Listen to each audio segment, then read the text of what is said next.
Have you ever felt ashamed for liking something too different? Maybe a piece of music that's too cultured, a book that's too complicated, or an idea that seemed too big to say out loud. And then, when you finally shared it, someone hit you with that sharp label. Wow, how pretentious. That word, pretentious, has become a kind of social certificate, a silent stamp that says, know your place. But what if the problem isn't you wanting more out of life? What if the real issue is a world that punishes those who dare to dream big? We live in an era that values being cool, simple, authentic. But there's a paradox here. In trying to always seem approachable, could we be suppressing the very thing that makes us powerful? Our ability to imagine, to create, to dare to be something beyond the expected. This video is an invitation to question that narrative, to understand why you should, in fact, be a little more pretentious. Not in the sense of being arrogant, but in the sense of allowing yourself to expand, to seek more, to not shrink yourself just to fit into someone else's gaze. Ignoring this might mean living your whole life, stifling talents, ideas, and desires out of fear of seeming over the top. But it's in that exaggeration that your truth resides. Calling someone pretentious has become a quick and socially accepted way to discredit anyone who dares to go off script. It's a label, almost automatic, that carries an implicit judgment that you're trying to be something you're not, that you're trying too hard, that you're trying to show off. But that word reveals much more about the person using it than about the one receiving it. The truth is, no one can precisely define what it means to be pretentious. It's one of those words that seems to have an obvious meaning, but in practice, lives in subjectivity. People say they know it when they see it, but that feeling comes loaded with projections and insecurities. In general, what they're seeing is someone trying to shine, and that makes them uncomfortable. Think about it.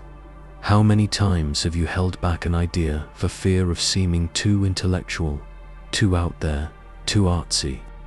How many times have you held back an opinion because you imagined the sideways glance of someone thinking, "Here you go again with your deep thoughts"? That's the side effect of a culture that treats depth as arrogance and enthusiasm as vanity. Calling something pretentious has become an automatic act of containment. It's a way of saying, don't go too far, don't stand out too much, don't make me feel small with your greatness. The problem is never the content, it's the boldness, the act of going beyond the average, of wanting more. And that, for many, is a threat. That kind of judgment reveals a dynamic. Some people would rather disqualify what they don't understand than allow themselves to feel discomfort in the face of something new. It's easier to mock an abstract painting than admit you lack the emotional vocabulary to understand it. It's simpler to laugh at a complex sentence than to dive into the effort of deciphering it. The word pretentious works like a fence. It doesn't just try to limit others, it trains us to limit ourselves. Internally, we start policing our own thoughts, cutting sentences in half, not daring too much, simplifying rich ideas just to seem normal. But what is normal, after all? Often, it's a collective pact of mediocrity, and being pretentious, in this context, is breaking that pact. It's affirming a desire for expansion. It's refusing the ordinary as a destination. Society does not fear mistakes, it fears risk. And the pretentious person is precisely the one who takes risks, who chooses excess over omission, who would rather be misunderstood than betray themselves. We're obsessed with the idea of authenticity. Social media is full of promises to be yourself, to show who you really are.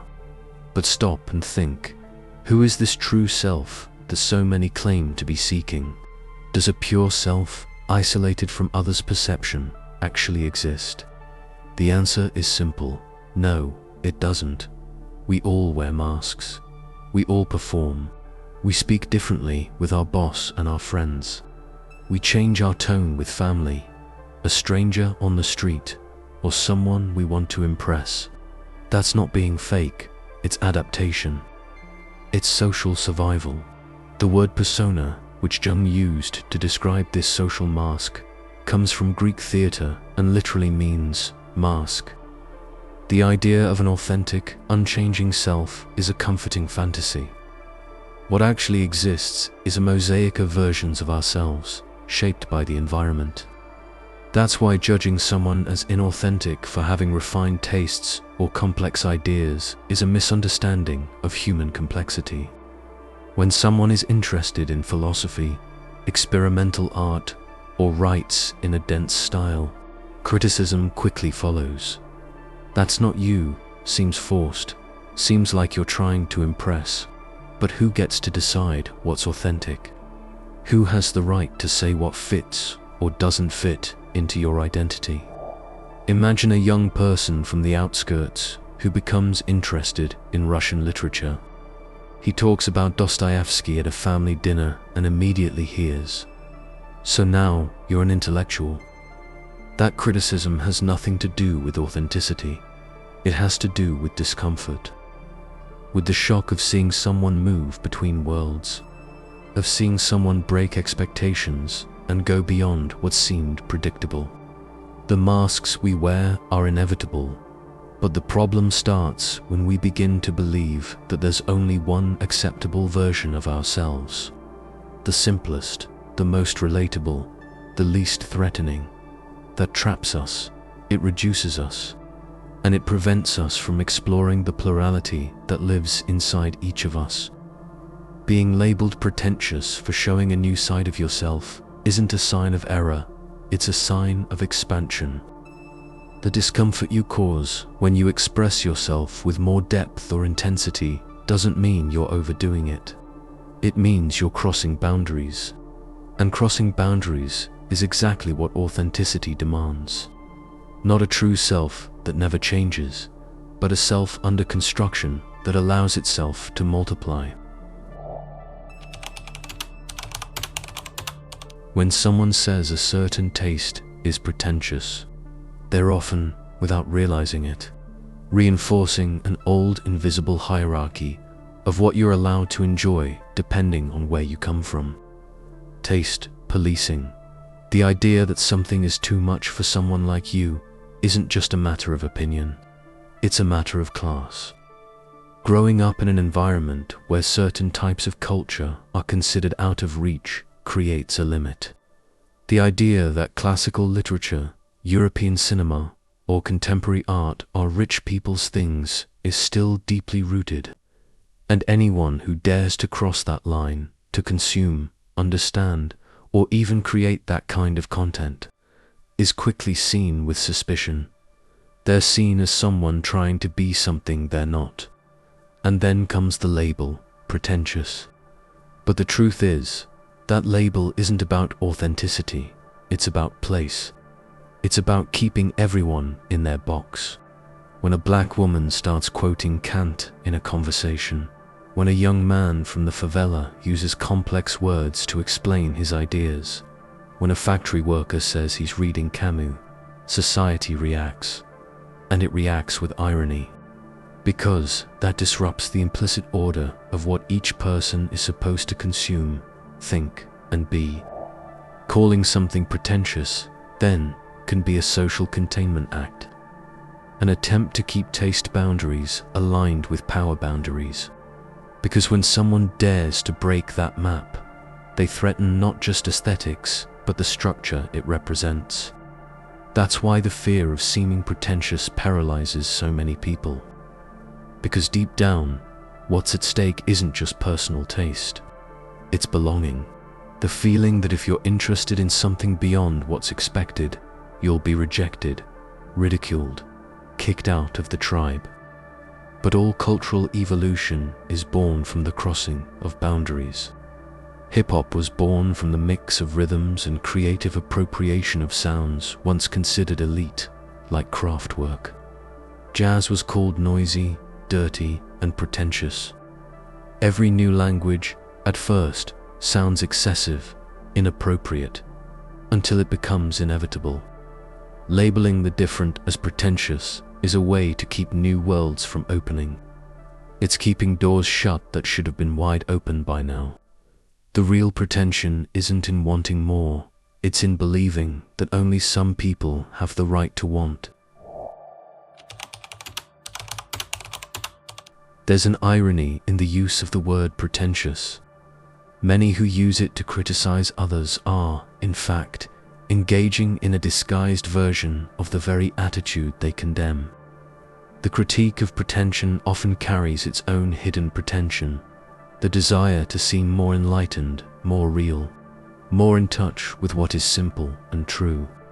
But deep down, what's happening is a game of masks. Take the figure of the politician who rolls up his sleeves to seem like one of us. He speaks informally, poses next to workers, avoids complex terms.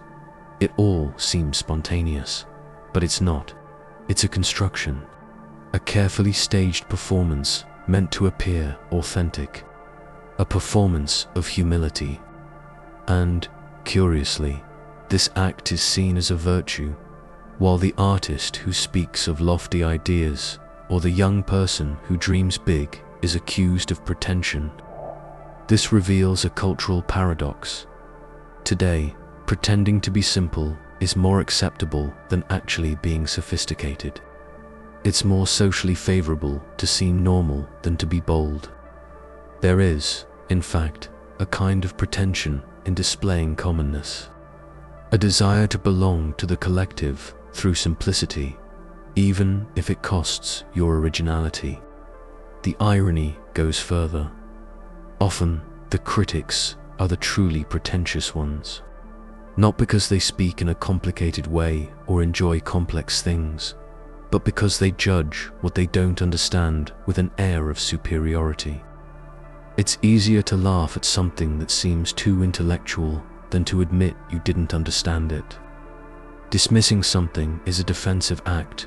It protects the ego from the effort of going deeper. How many times have you caught yourself criticizing something new just because it didn't make sense right away? A film that seemed confusing, a song that didn't fit your taste, a dense text that made you uncomfortable. Instead of curiosity came judgment. Instead of what might this mean, came this is pretentious. And that's how we lose the chance to grow, to expand our minds, to be surprised by what lies outside our comfort zone. Quick judgment is a comfortable habit, but every rushed judgment is a mental shortcut that protects us from discomfort. And often, it is in discomfort that transformation lives. The true pretension isn't in those trying to create something great, but in those who believe they already know too much to learn something new. Every great leap forward begins with someone who seems to be overreaching, who sounds disproportionate to their time, who believes in something that doesn't yet exist, and is therefore called pretentious. But it is precisely that pretension that moves the world. Imagine a group of Neanderthals building elaborate shelters out of wood and stone. Others look on and think, why all this? A cave is enough to keep warm. Those who dared to do more, who imagined different structures, created the first signs of architecture, and in doing so, took a step that would transform the way humanity lives. Is that pretension? Yes, but it's also vision. The courage to go beyond what's necessary. Steve Jobs was called pretentious countless times. He wanted a computer to be more than a tool, to be beautiful, intuitive, almost an extension of the human mind. He wasn't satisfied with enough. He wanted something no one yet knew they needed. The same goes for Picasso, for Kubrick, for Bowie, for Maya Angelou. people who believed in new ways of seeing the world, and for that were initially seen as arrogant, snobbish, out of place. Every innovation carries a dose of exaggeration, because to innovate is to break with what's already established. It's to look at tradition and say, this isn't enough. It's to dare to suggest there is something beyond, and that always makes people uncomfortable, because it demands that others move, too. It's important to understand that being pretentious doesn't mean getting it right all the time. In fact, it often means failing spectacularly. But those failures create space for the unprecedented. Grand ideas, even when they flop, pave the way for those that will come after. The first airplane didn't fly well. The first experimental novel was misunderstood. The first disruptive artist was ignored. But without them, the world would be smaller. Being pretentious, in this sense, is an act of generosity toward the future. It's risking your name, your ego, so that something greater might have a chance to emerge. It's accepting the momentary ridicule in exchange for the possibility of creating the extraordinary. In the end, every revolution starts with someone being ridiculed and later admired. What seems excessive today will be a reference tomorrow. So the question isn't, what if I seem pretentious? But what if I censor myself and stop something great from being born? It's time to rethink the word pretentious, to strip away the weight it carries and fill it with another meaning, one that's fairer, more honest, more liberating. Because, most of the time, what's being called pretension is actually an act of courage. It's the impulse of someone who dares to want more, to be more, to explore unvalidated territory. Before labeling an idea, a statement, or an action as pretentious, the right question isn't, is this trying to be something it's not? But rather, is this trying to expand what it can be? There's a huge difference between falseness and ambition, and the confusion between the two is what fuels the fear of being misunderstood.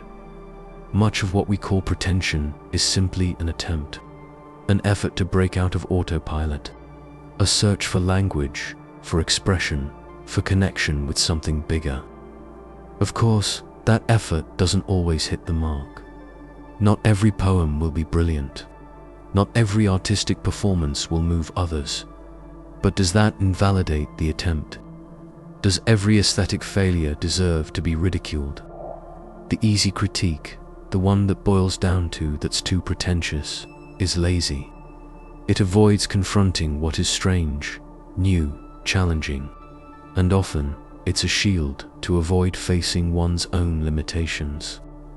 It's more comfortable to diminish someone else than to admit that something went over your head. Redefining pretension is ultimately about freeing curiosity. It's about allowing young people, emerging artists, restless minds to feel authorized to try even if they fail. Because it's from that effort that the new is born. Innovation never comes from comfort. It comes from risk, from failure, from excess, from what feels out of place until the world reorganizes around the idea. Pretension, when it's born from curiosity and ambition, is a creative force. It's the drive of someone who won't accept imposed limitations and insists on creating, even if it hurts, even if people laugh, even if no one understands. So the next time you're afraid of seeming pretentious, remember that fear is what keeps brilliant ideas locked away. The shame isn't in trying and failing, it's in never trying. The real question you need to ask is, am I living small just to seem more acceptable, or am I willing to be big enough to be misunderstood? Being pretentious was never the problem.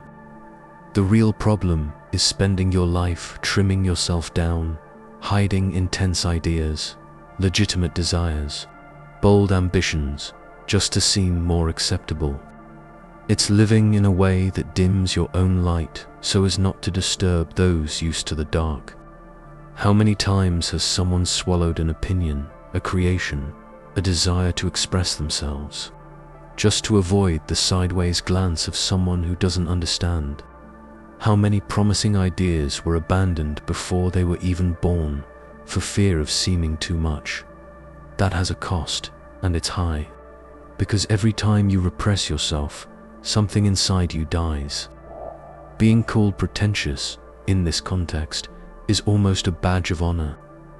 It means you're trying something new, something of your own, something that breaks from the obvious. And there's nothing more human than that. To expand, to question, to invent, to stumble, to begin again. Living authentically isn't about staying true to a static image of yourself. It's about allowing yourself to be multiple, contradictory, in transformation. And that transformation won't always be comfortable, not for you, not for others. So if it scares you, go scared. If it seems over the top, go anyway. Write down that idea. Create what you want. Share what pulses inside you. Don't shrink. Don't censor yourself. The world already has too many critics. What it needs is people willing to do things differently. If you enjoyed this content and want to explore life's deeper questions, subscribe to the channel and share this video with someone else who's also one of the awakened.